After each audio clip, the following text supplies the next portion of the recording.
indiki gənclər, çox potensiallı gənclərimiz var, çox. İndiki gənclər düzgün istiqamətə ümumiyyətlə yönəldilməyib. Bilirsinizmi, iki şey var. İnsanın tələbatı var. İnsan acıqsa, bu bunun tələbatıdır da, bunu yedirtmək lazımdır. Siz gəncə evdə uşağa yemək verirsiniz. Bunun geyimə tələbatı var, bunu geyindirirsiniz bədəninə uyğun ki, sintetika geyinməsin, alt paltarı tam təbii olsun, üst paltarı təbii olsun, yulan olsun, şey olsun. Bu uşaq sağlam geyinsin. Bunun təhsil və gələcəkdə bir sənətə tələbatı var. Bunu təmin edirsiniz.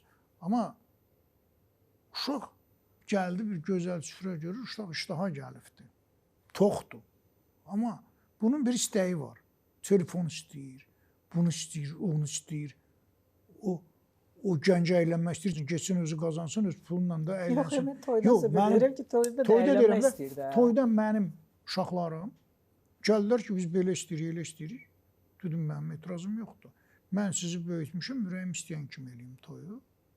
Və orada nə səs-küy var idi, nə o hay-küy, nə də onun üstü dolu deyildi. Hər şey çox gözəl yerində idi.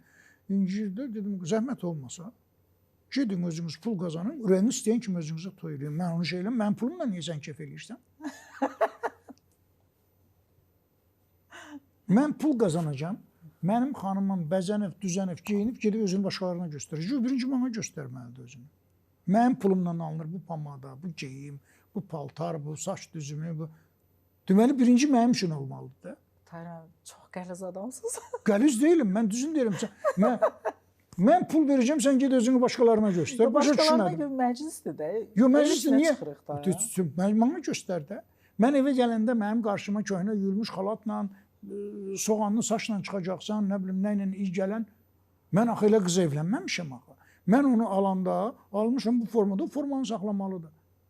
Çünki mənim zövqüm belə xanımadır. Siz o formanı saxlaya bilmişsiniz? Saxlamışam. Özünüz? Özümüzdə saxlamışam, xanımım da saxlayır, hünərdə var, saxlamaz.